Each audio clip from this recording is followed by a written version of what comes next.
오늘 우리에게 주시는 하나님의 말씀은 사무엘상 16장 6절에서 13절까지 말씀입니다.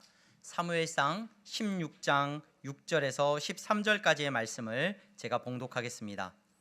그들이 오매 사무엘이 엘리압을 보고 마음에 이르기를 여호와의 기름 부으실 자가 과연 주님 앞에 있도다 하였더니 여호와께서 사무엘에게 이르시되 그의 용모와 키를 보지 말라. 내가 이미 그를 버렸노라. 내가 보는 것은 사람과 같지 아니하니 사람은 외모를 보거니와 나 여호와는 중심을 보느니라 하시더라. 이새가 아비나답을 불러 사무엘 앞을 지나가게 하매 사무엘이 이르되 이도 여호와께서 택하지 아니하셨느니라 하니 이새가 산마로 지나게 하매 사무엘이 이르되 이도 여호와께서 택하지 아니하셨느니라 하니라. 이새가 그의 아들 일곱을 다 사무엘 앞으로 지나가게 하나 사무엘이 이새에게 이르되 여호와께서 이들을 택하지 아니하셨느니라 하고 또 사무엘이 이새에게 이르되 내 아들들이 다 여기 있느냐. 이새가 이르되 아직 막내가 남았는데 그는 양을 지키나이다. 사무엘이 이새에게 이르되 사람을 보내어 그를 데려오라. 그가 여기 오기까지는 우리가 식사 자리에 앉지 아니하겠노라. 이에 사람을 보내어 그를 데려오매 그의 빛이 붉고 눈이 빼어나고 얼굴이 아름답더라. 여호와께서 이르시되 이가 그니 일어나 기름을 부으라 하시는지라. 사무엘이 기름불병을 가져다가 그의 형제 중에서 그에게 부었더니 이날 이후로 다윗이 여호와의 영에게 크게 감동되니라. 사무엘이 떠나서 라마로 가니라. 아멘. 이 시간 샤론 찬양대 하나님 앞에 찬양하시겠습니다.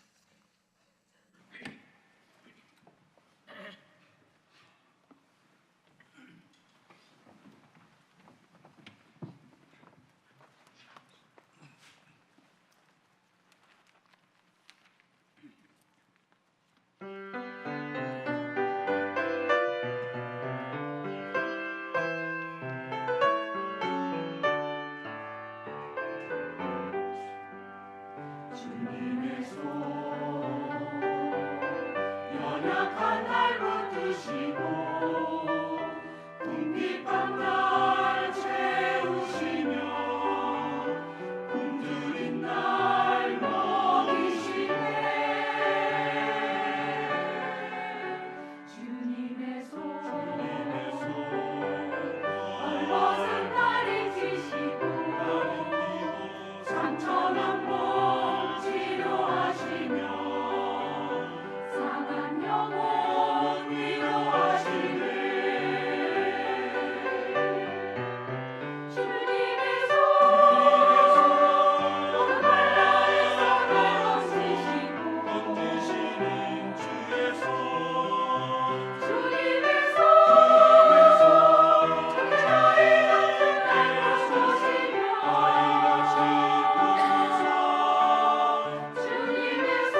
감사합니다. 박수로 하나님 앞에 영광 올려드립니다. 감사합니다. 교회 소식 먼저 전하겠습니다. 오늘 예배에 참석하신 여러분 모두를 주님의 이름으로 환영합니다. 등록을 원하시는 분들은 안내하시는 분들에게 말씀하시면 도와드리도록 하겠습니다. 새가족 모임이 10시 30분에 모여졌고요. 또 다음 주에도 새가족 모임이 있습니다. 우리 새가족으로 등록하시고 새가족 모임 받지 않으신 분들은 참여하셔서 도움을 받으시기를 바랍니다. 기도하는 엄마들 3주 세미나가 2월 8일부터 16, 23일 이렇게 진행이 됩니다. 강사로 황수경 사모님을 모시고 이렇게 진행을 하게 되는 이 자리에 많이들 참석하셔서 큰 유익이 있으시기를 바랍니다. 오는 수요예배 1월 29일 수요예배는 설 당일날 예배는 가정 예배로 대체하게 됩니다. 가정에서 이번 순서지가 준비되어져 있습니다. 필요하신 분들은 가져가셔서 함께 예배 드리시기를 바랍니다. 서리집사 서약서가 준비되어져 있습니다. 서명 후에 제출해 주시기를 바라고요. 재직 명단과 또 전도의 명단 꼭 확인해 주시기를 바랍니다. 연말정산 기부금 내역서 신청하신 분들은 아래쪽에 준비되어 있으니까 로비 쪽에 준비되어 있으니까요. 꼭 찾아가시고 또 더 필요하신 분들은 신청해 주시기를 바랍니다. 그리고 주보에는 나가진 않았는데요. 우리 2월 첫째 주일 다음 주일입니다. 우리 아이 집중력 키우기라는 주제로 우리 교육부서에서 학부모 특강을 준비했습니다. 우리 함영광 집사님 이 분야에 또 이렇게 좋은 전문가가 계시는데 이렇게 주일 오후 1시 30분에 이렇게 강의가 있습니다. 여러분 또 자녀들에 대해서 이렇게 주제가 좋은 것 같아요. 고집 피우는 거에 대해서 저는 고집을 많이 꺾으려고 했는데 고집이 또 집중력하고 관계가 되는가 봐요. 그래서 제가 미안한 마음도 들더라고요. 고집을 너무 꺾어서 얘가 집중력이 없나 이런 생각도 있고 좋은 주제인 것 같습니다. 여러분 많이들 참석하셔서 또 도움을 받으시기를, 믿음 안에서 우리 아이들 키우는 좋은 도움을 받으시기를 바랍니다. 지난주에 우리 등록하신 세 가족이 있습니다. 우리 선종극 김남희 성도님 교회 등록. 지난주에 우리 인사했나요? 인사 자리에서 잠깐만 한 번만 일어서 주시면은 네. 네, 박수로 환영해 주시기를 바랍니다. 네, 향동교회 안에서 복되게 우리 신앙생활 하실 수 있기를 바랍니다. 네, 감사합니다. 그리고 일부 예배 때 우리 박재순 성도님, 이병호 성도님 교회 등록하셨습니다. 복되게 향동교회 안에서 신앙생활 하실 수 있기를 바랍니다. 우리 옆에 분들 보면서 인사하겠습니다. 잘 나오셨습니다. 잘 나오셨습니다. 성도님은 예수님 닮으셨습니다. 이렇게 인사해 주십시오. 네. 명절을 앞두고 또 많은 분들이 또 감기와 독감으로 고생하고 계시고 이 전화를 받으면 이게 걱정이 됩니다. 우선 주중에 막 또 감기 걸리셨나 보다, 또 독감이신가 보다, 또 많은 분들이 출타하셨는데 또 출타 중에 계획 중에 계신 분들 하나님께서 은혜 주시고 여러분들의 만남 가운데 기쁨을 주시기를 바랍니다. 오늘부터 저는 여러분들과 함께 구약의 말씀을 조금 살펴보려고 합니다. 그동안 제가 향동교회에서 설교를 하면서 신약의 내용을 많이 설교를 했던 것 같아요. 그래서 이제 오늘부터 구약의 내용을 조금 설교를 하려고 하는데 여러분 성경은 구약과 신약으로 이루어져 있죠. 구약과 신약으로 이루어져 있습니다. 그래서 구약을 설교하기 전에 먼저 이 부분에 대해서 여러분들에게 말씀을 드려야 될 것 같은데 구약과 신약으로 이루어져 있고 구약은 우리가 알고 있는 것처럼 옛 약속, 그 이름에 느껴지는 것처럼 옛 약속이고 신약은 새로운 약속이라고 우리가 말을 합니다. 어떤 약속이냐? 하나님께서 우리를 구원하시기 위한 약속을 주셨는데 구약에는 옛날 약속이 기록되어져 있고 신약에는 새로운 약속이 기록되어져 있습니다 라고 말을 해요. 옛날 약속의 내용은 어떤 겁니까? 옛날 약속은 하나님께서 모든 열방 가운데서 한 민족을 택하셨어요. 이스라엘이라고 하는 한 나라와 민족을 택하시고 그 민족과 하나님께서 약속을 하셔요. 그 약속의 핵심은 뭐냐? 율법입니다. 율법. 하나님께서 모세를 통하여서 시내산에서 십계명을 주시고 여러 율법들을 주셨어요. 그 약속을 지키면 구원을 얻는다는 게 하나님께서 주신 옛 약속의 핵심이에요. 그 새로운 약속은 그러면 뭡니까?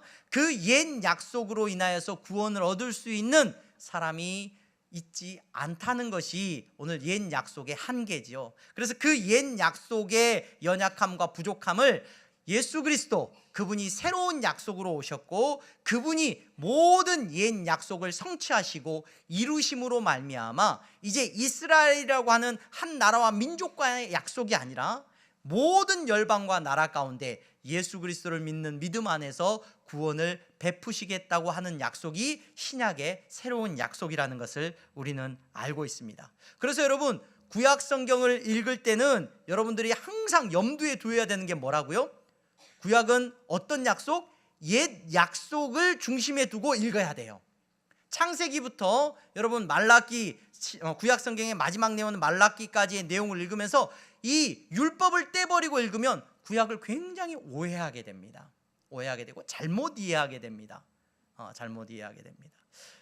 구약 성경의 창세기, 출애굽기, 레위기, 민수기, 신명기 앞부분의 5개 부분, 구약 성경을 히브리 성경이라고 그래요. 히브리어로 기록되어져 있기 때문에 히브리 성경이라고 말을 하는데, 이 히브리 성경을 타냐크라고 부릅니다. 타냐크는 티귿, 니은, 키읔 이렇게 첫 글자를 따서 만든 게 이 타냐크라는 표현인데, 이 타냐크라는 말의 첫 번째 티귿은 뭐의 약자냐면 창세기, 출애굽기, 레위기, 민수기, 신명기 이 5권에 대한 약자예요. 이 5권을 히브리어 성경에서 뭐라고 부르냐면 토라라고 불러요. 토라. 창세기부터서 신명기까지의 내용은 율법서라고 불러요. 뭐 우리 천지를 창조하고 아담과 하와가 나오고 노아의 방주 사건이 나오고 아브라함이 나오고 뭐 야곱, 요셉이 나오는 뭐 출애굽한 사건들이 나오고 막 나오는데, 그 모든 것들은 토라라고 부르는 이유가 있어요. 그건 전부 하나님께서 율법을 주시기 위해서 밑그림을 그린 내용이에요. 그래서 그 내용을 토라라고 부르고, 이후에 뭐 느비임, 선지서들 나오죠. 선지서들도 전부 어떤 내용이냐면 그 율법을 지키느냐 못 지키느냐에 대한 부분에 나오는 거예요.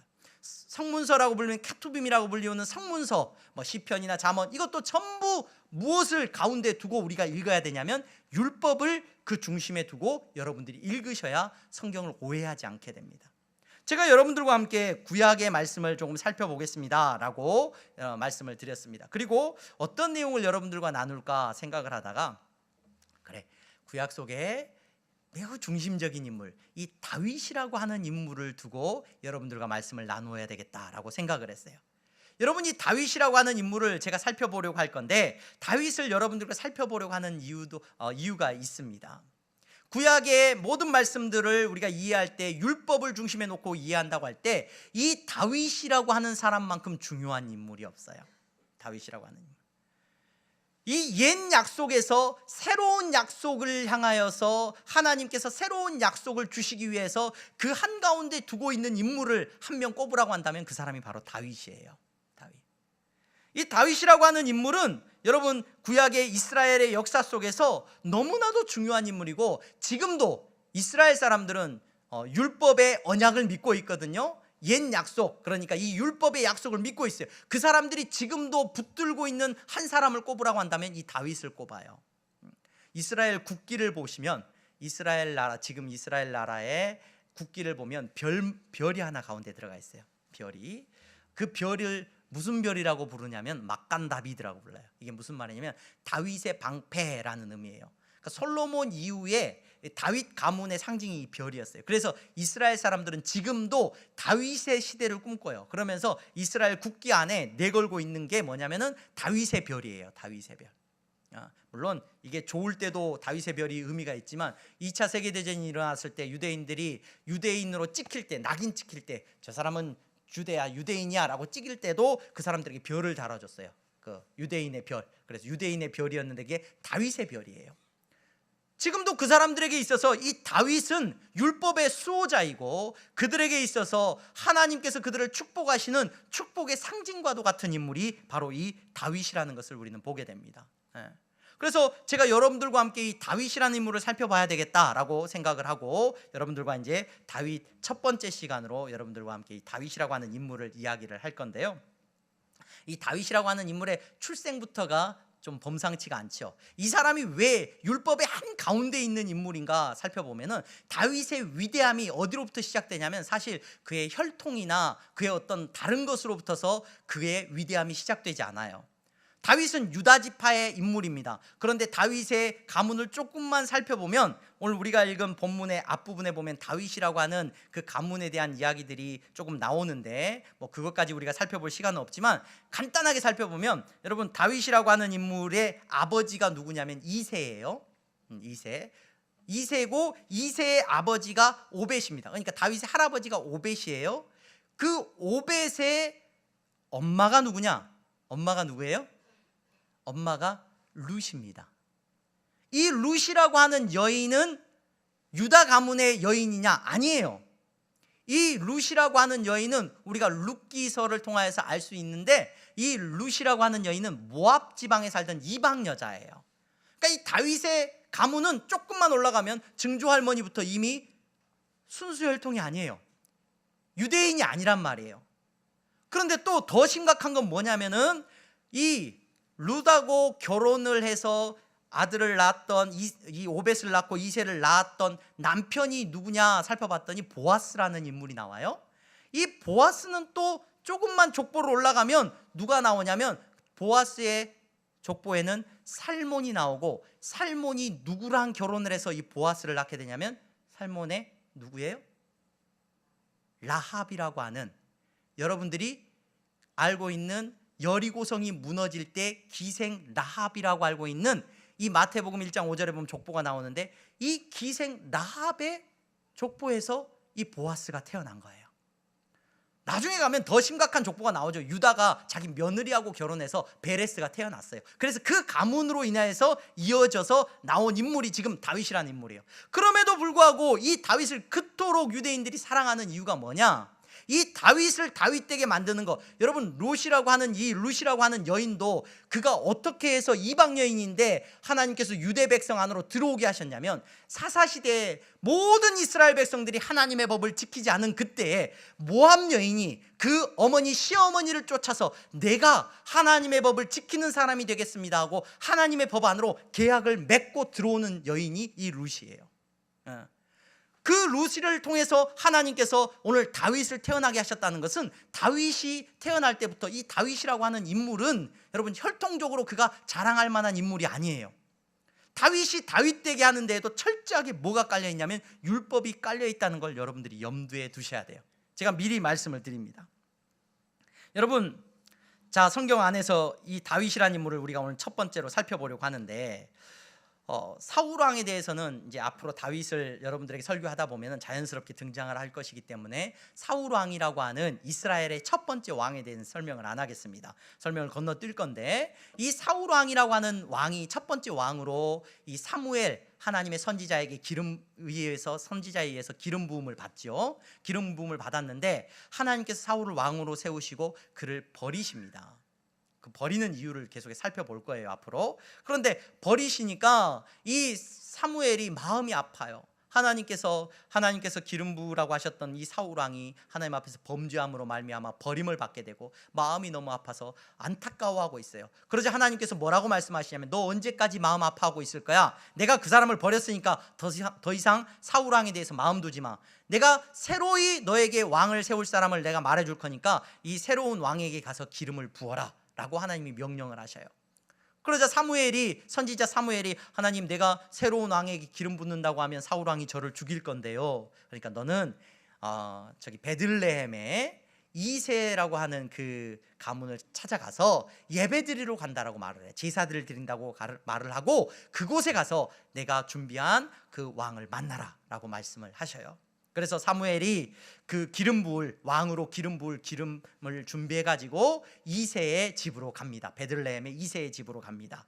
그곳에 가서 이제 이새의 아들들 가운데 왕이 될 사람을 이제 고르는 거죠. 하나님이 누구를 도대체 왕으로 준비를 하셨을까? 그런데 오늘 우리가 읽은 본문이 이제 거기서부터 시작이 되고 있어요.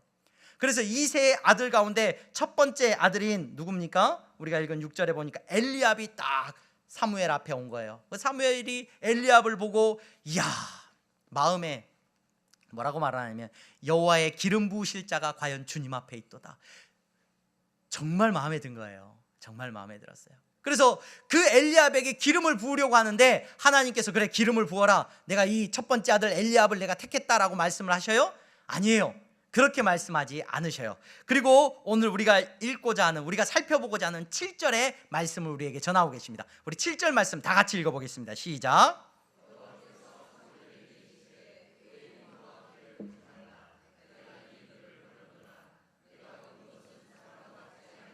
사람은 외모를 보거니와 나 여호와는 중심을 보느니라 하시더라. 아멘. 아멘. 너무 유명한 말씀이죠. 너무 유명한 말씀이에요. 뭐라고 말씀하셔요? 하나님께서 사무엘에게 이르시되 그의 용모와 키를 보지 말아라, 이렇게 말씀하시죠. 그러니까 엘리압이 외모가 어땠다는 거예요? 어우, 멋지도 왕이 될 만한, 왕이 될 만한. 키는 또 어땠다는 겁니까? 오늘 키까지도 언급하고 있어요. 키가 컸다는 거예요? 작았다는 거예요? 지금 컸다는 거죠. 용모도 키도 대단했다는 겁니다. 근데 하나님께서 콕 찍어가지고 그거 보지 말라라고 말씀하셔요. 그러면서 나는 뭘 안 본대요? 사람들은 외모를 보지만 내가 보는 건 다르다라고 말씀하셔요.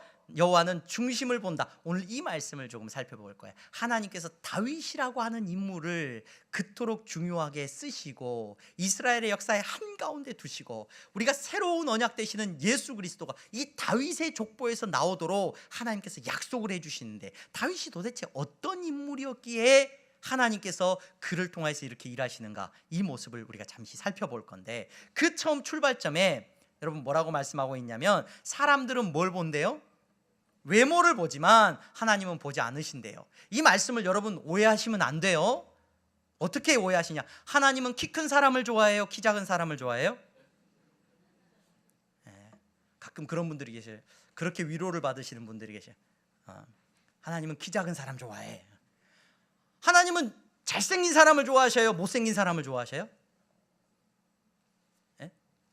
다 잘생기신 분들이라서 굉장히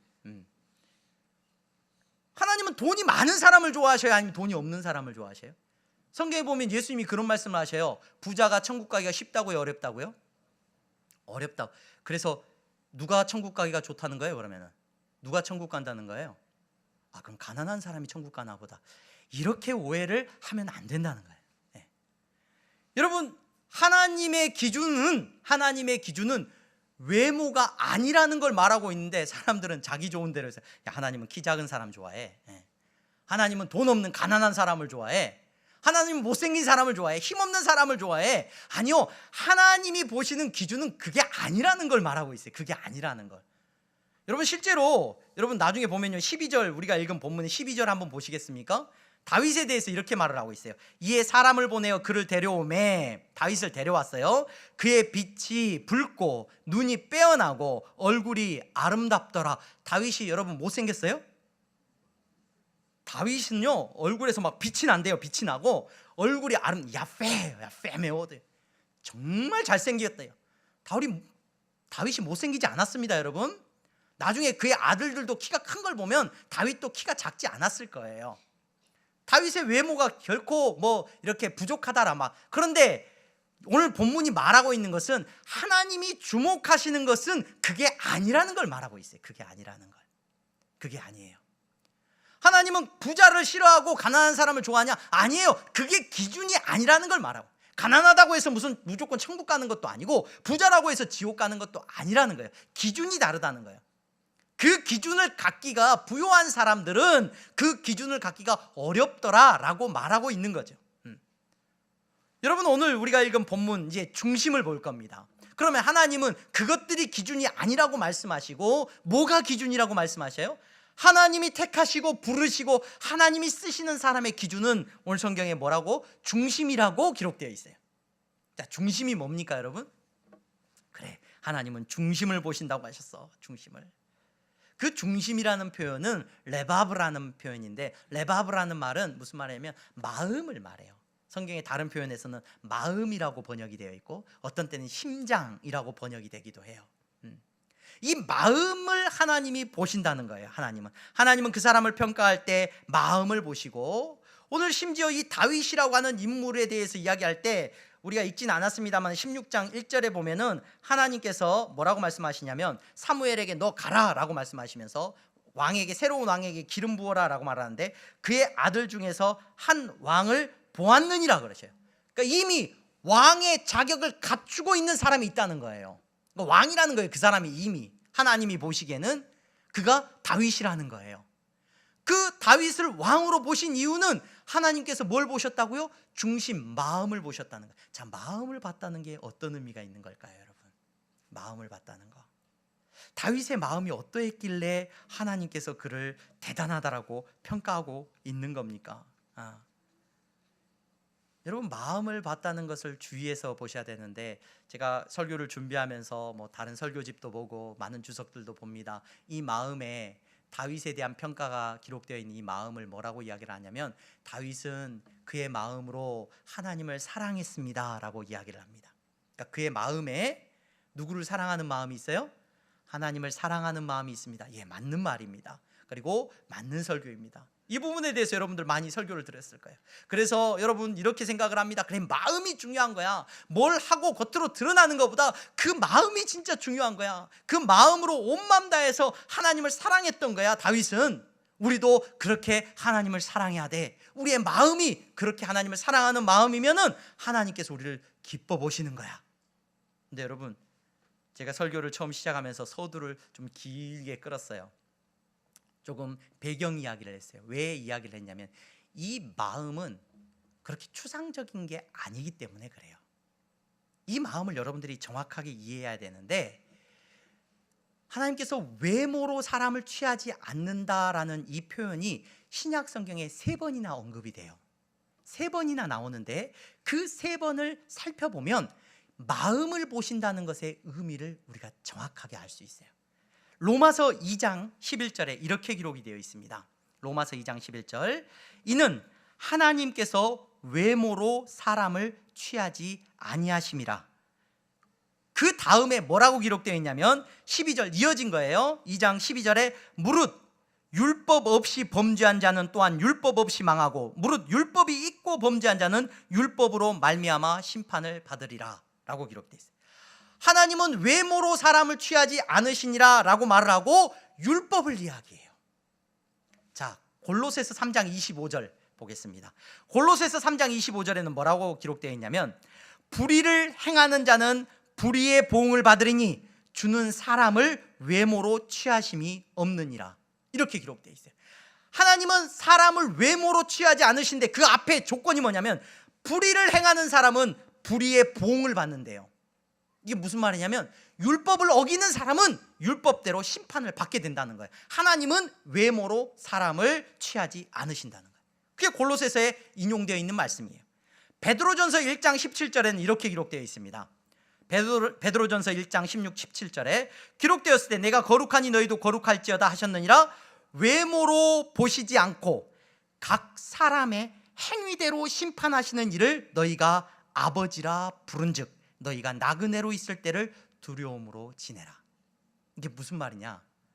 하나님은 외모로 사람을 보지 않고 중심을 보신다고 했는데, 이 중심은 다 뭐하고 연결이 되어 있냐면 율법하고 연결이 되어 있어요. 율법하고. 구약의 이스라엘 백성들이 하나님을 사랑해요. 하나님을 사랑하는 마음을 가지고 있어요. 나는 하나님을 사랑하는 사람이에요. 그러면 그 마음에 뭐가 있는 거냐? 그의 마음에 뭐가 있는 거예요? 하나님이 주신 율법이 있는 거예요. 그 율법을 기억하고 있는 거예요. 그 율법이 새겨져 있는 거예요. 신명기 말씀 보겠습니다. 신명기 6장 4절에서 6절은 너무 유명한 말씀, 쉐마 이스라엘의 표현이 나와요. 그 쉐마 이스라엘이 뭐라고 말을 하고 있냐? 신명기 6장 4절에서 6절 말씀 읽어드리겠습니다. 이스라엘아 들으라. 우리 하나님 여호와는 오직 유일한 여호와이시니 너는 마음을 다하고 뜻을 다하고 힘을 다하여 내 하나님 여호와를 사랑하라. 6절 말씀, 오늘 내가 내게 명하는 이 말씀을 너는 마음에 새기고, 하나님을 사랑하라, 온 마음 다해 하나님을 사랑하라 라고 말씀을 하시고, 하나님을 사랑하는 게 뭐냐 그러면은, 너는 내가 명하는 이 말씀, 구약에서 말하는 말씀은 전부 율법을 말합니다. 하나님께서 주신 그 법을 네 마음에다 새기라는 거예요. 이게 하나님을 사랑하는 거예요. 하나님을 사랑하는 거예요. 자, 여러분, 다윗이라고 하는 인물에 하나님께서는 중심을 보셨다고 했어요. 그 마음을 보셨대요. 하나님 사랑해요. 하나님을 사랑해야 돼. 하나님 사랑해요. 그래서 다윗은 목동으로서 있으면서 하나님을 노래하고 하나님을 사랑했다. 그 마음 가운데 하나님을 사랑하는 마음이 가득했던 것 같다. 네, 그럴 수 있습니다. 그런데 보다 구체적으로 하나님을 사랑하는 다윗의 마음 속에는 뭐가 새겨져 있다고요? 하나님의 율법이 기록되어져 있는 거예요. 그 율법이 기록되어져 있다는, 그래, 그 마음속에 율법을 늘 기억했는가 보다.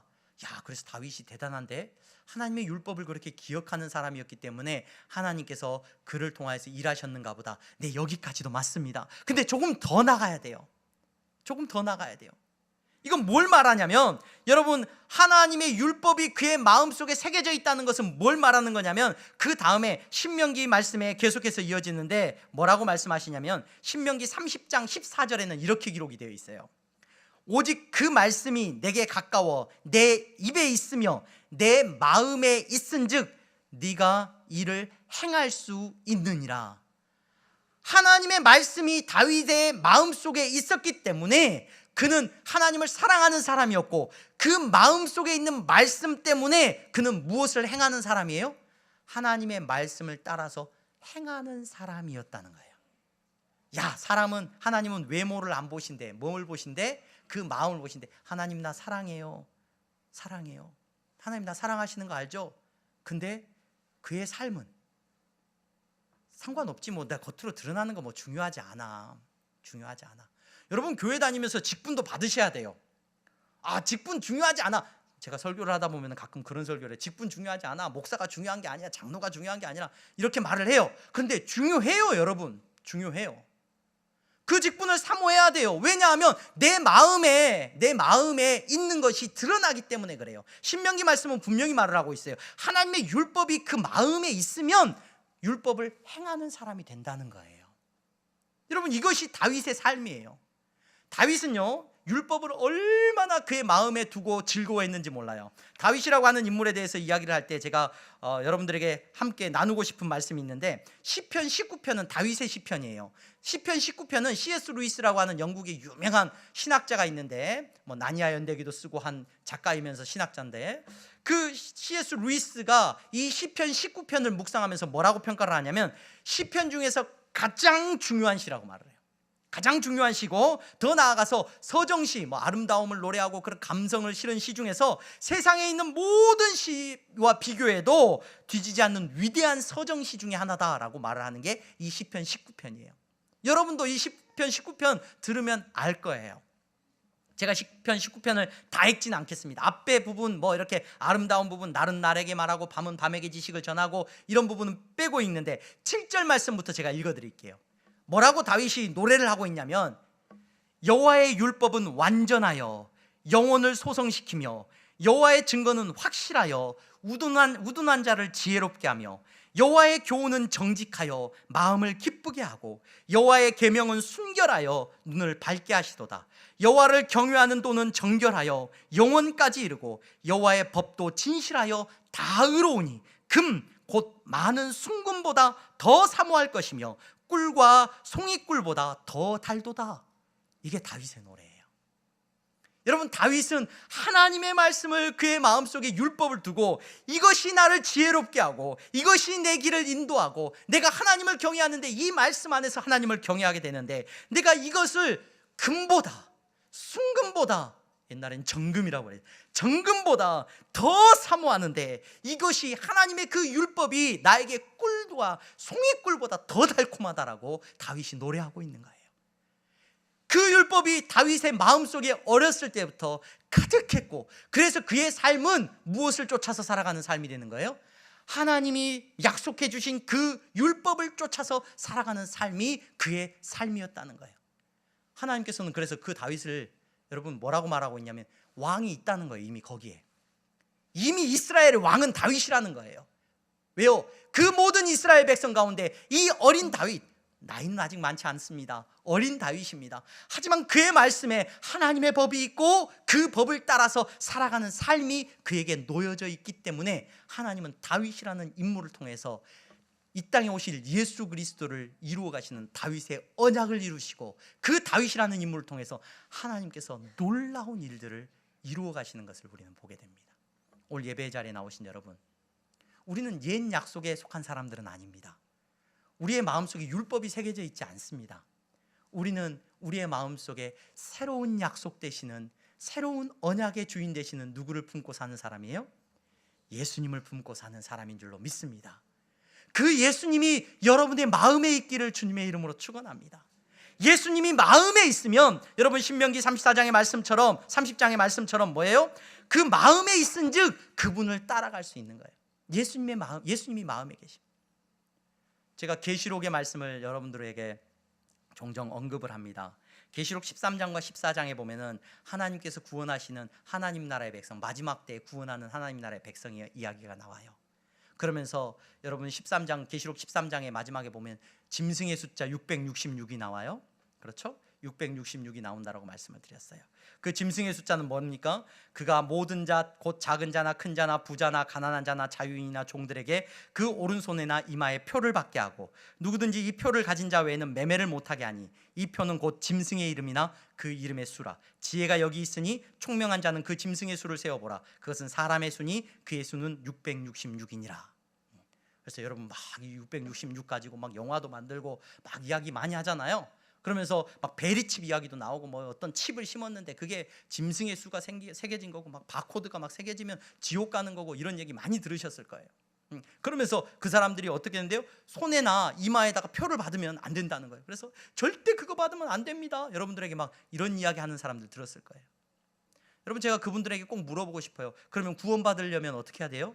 14장에 넘어가면 구원받는 14만 4천 명이 나와요. 14만 4천 명의 특징은 뭐예요? 그가 모든 자 곧 작은 자나 큰 자나 부자나 가난 14만 4천 명에 대해서는 뭐라고 말을 합니까? 내가 보니 보라 어린 양이 시온산에 섰고 그와 함께 14만 4천이 서 있는데 그들의 이마에는 어린 양의 이름과 그 아버지의 이름을 쓴 것이 있더라. 그러니까 이 사람들은 반대로 뭐예요? 예수님, 여기 써야 돼요. 예수님. 그래야 천국 가는 거예요. 그래야 천국 가는 거예요. 그 사람들은 그럼 예수님 쓰는 건 뭘 말하는 거예요, 여러분? 여러분 이 말씀은 구약의 하나님께서 신명기의 말씀을 주시면서 뭐라고 말씀하세요? 이 말씀을 내 이마와 내 오른손에 새기고 내 자녀들에게 열심히 가르쳐라. 이거 뭐 하라는 거예요? 어디다 새기라는 거예요? 마음에 새기라는 거예요. 네 마음에. 세상의 사람들은 그 마음에 뭘 새기고 있냐? 짐승의 수를 새기고 있다는 거예요. 짐승의 수가 666이 뭐냐면 이거가 없으면 매매를 못 한대요. 여러분 뭐가 없으면 매매를 못 하죠? 뭐가 없으면 물건을 못 사요? 요즘은 카드가 없으면 물건을 못 사는데 돈이에요, 돈. 그러니까 마음에다가 뭘 담고 있냐면 마지막 때의 사람들의 특징은 그 마음의 주인이 보좌에 앉으신 분이 누구냐면 돈님이셔요, 돈님. 이거 부인할 사람이 누가 있어요? 전부 마음속에 돈이 우리의 주인이 되어서 그 아우네. 그래서 돈이 마음에 있으니까 돈이 흘러나오는 거예요. 돈을 쫓아서 살아가는 인생이 되어버렸다는 걸 성경은 마지막 때를 이야기하고 있는 겁니다. 단순히 나 여기다 666 바코드 안 받았다, 난 그러니까 천국 간다, 웃기는 얘기예요. 천국 가려면 예수님 써야 된다니까. 여기다가 예수님을 이마에다가 오른손에다가 새겼다는 건 뭘 말합니까? 그의 마음속에 누가 계시다는 거예요? 어린 양 예수 그리스도가 있다는 거예요. 오늘 예배 자리에 나오신 여러분, 오늘 예배에 참석하신 여러분들의 마음속에는 예수 그리스도 그분이 있기를 주님의 이름으로 축원합니다. 예수님이 우리의 마음 가운데 계셔야 돼요. 예수님이 나의 보좌에 계셔야 돼요. 그분이 주인 되셔야 돼요. 그분이 우리의 삶을 이끌고 가셔야 돼요. 그래서 내 삶 속에 그분이 드러나야 되고 내가 그분을 따라가는 것이 여러분 구원받은 하나님 나라의 백성이라는 것을 잊지 마시기를 바랍니다. 구약의 이스라엘 백성도 믿음으로 구원받아요. 율법을 믿어야 구원받거든요. 우리도 역시 마찬가지입니다. 내 안에 예수 그리스도 그분이 계시고 그분을 믿을 때 우리에게 구원이 임하는 줄로 믿으시기를 바랍니다. 예수님을 믿는 사람은 구약에 나오는 모든 사람들이 그랬던 것처럼 율법이 있는 사람은 율법을 따라서 살게 돼 있어요. 예수 믿는 사람은 예수님 따라서 살게 돼 있다는 걸 잊지 마시기를 바랍니다. 여러분 내 안에 예수님이 계신데 돈을 따라 산다? 그런 말은 있을 수가 없는 거예요. 여러분 마음속에 예수 그리스도 그분이 계심을 기억하시기를 바랍니다. 구약의 다윗이라고 하는 인물을 중심을 보신다고 하셨는데, 그래 하나님은 중심을 보셔. 예수님, 하나님 나 사랑해요. 내 중심 아시죠? 내가 봉사도 못하고 뭣도 못하고 뭣도 안 하고 이것도 안 해도 하나님 내 마음 아시죠? 뭘 알아요? 없는데. 예수님이 여러분 안에 계시기를 간절히 소망합니다. 예수님이 계시면 여러분들의 삶은 예수님을 따라가는 삶일 거예요. 다른 사람 앞에 드러나지 않아도 보이지 않는 곳에서 예수님과 동행하는 기쁨을 누리고 계실 줄로 믿습니다. 명절을 보내면서 바라기는 가정 안에서나 여러분들이 만나는 모든 사람들에게 여러분들 안에 계시는 예수님이 나타나기를 소망합니다. 여러분들의 자녀들이 우리 엄마 아빠 만나고 오면은 예수님 만나고 온 것 같아. 엄마 아빠 만나면 스트레스만 받아가지고 올 게 아니라 엄마 아빠를 만나면 예수님 만난 것 같아야 되고, 내 자녀를 만났는데 내가 위로를 받고 내 자녀를 보니까 우리 예수님 본 것 같으네. 여러분, 이와 같은 고백들이 명절 내내 여러분들의 가정에 넘쳐나기를 주님의 이름으로 축원합니다. 하나님께서 주시는 기쁨의 명절이 되시기를 바라고, 여러분 예수님 따라가는 저와 여러분들이기를 소망합니다. 기도하겠습니다. 거룩하신 하나님, 감사합니다. 다윗의 중심에는 하나님의 말씀이 있었습니다. 그 율법이 있었고 다윗의 삶은 율법을 따라서 살아가는 삶이었다는 것을 생각하게 됩니다. 사랑하는 우리 귀한 성도들, 저들의 마음속에 예수님이 계시오니 예수님 따라가는 삶을 살게 하여 주시옵소서. 예수님의 이름으로 기도합니다. 아멘.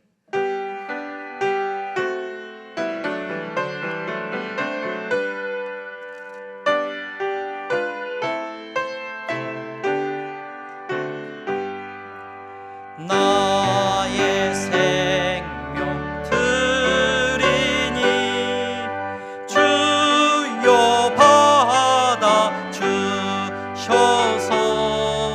세상 살아갈 동안 찬송하게 하소서. 나의 보화 드리니 주여 받아 주셔서 하늘나라 위하여 주 뜻대로 쓰소서.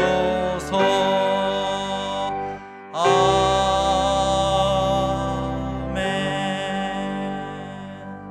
기도하시겠습니다.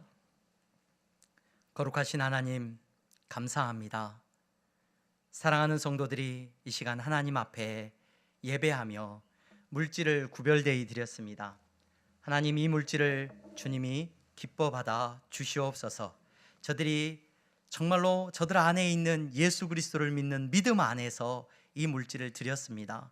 저들의 마음 안에 돈이 주인이 된 것이 아니고, 저들의 마음 안에 세상의 것들이 주인 된 것이 아니고, 예수 그리스도 그분이 우리의 마음에 계심을 고백하며 정직한 11조와 감사의 예물을 드렸사오니 주님이 기뻐 받아 주시옵소서. 그래야 해서 저들의 삶을 그 믿음대로 하나님 축복하여 주시기를 원합니다. 다윗이 가는 곳마다 승리했던 것처럼 하나님, 저들이 가는 곳마다 승리하게 하시고 저들 앞에 골리앗이 넘어지게 하시고, 하나님, 저들이 만나는 모든 어려움 앞에서 저들이 예수 그리스도로 말미암아 은혜를 선포하는 귀하고 복된 하나님 나라의 자녀들 다 될 수 있도록 은혜 내려 주시옵소서. 아버지 하나님, 건축원금을 드렸습니다. 장학헌금을 드리며 선교원금을 드렸습니다. 보이지 않는 하나님의 나라를 이루고자 하는 마음으로 드린 예물이오니 주님이 받으시고 하나님의 나라가 저들의 삶 가운데 우리 향동교회 안에 이 나라 이 민족 안에 세워질 수 있도록 축복하여 주시옵소서. 아버지 하나님, 경제적인 어려움으로 인하여서 근심하고 있는 성도들이 있습니다. 하나님, 특별히 위로하여 주시옵시고 저들의 삶을 주님께서 붙잡아 주시고 물질로 인하여 쓰러지지 않도록 하나님 새 힘을 불어 주시옵소서. 거룩하신 하나님, 연약함 가운데서 주님 앞에 헌금한 성도 있습니까? 가부의 2렙돈을 귀하게 보셨던 것처럼 하나님께서 더 큰 은혜와 축복을 허락하여 주시옵소서. 예수 그리스도의 이름으로 기도하옵나이다. 아멘. 다 함께 일어나서 찬양하겠습니다.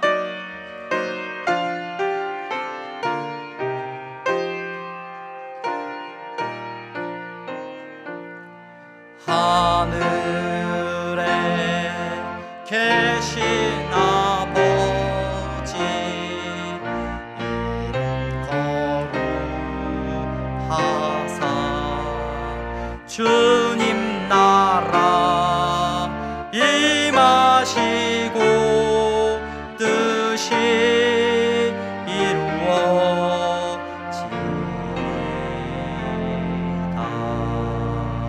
일용할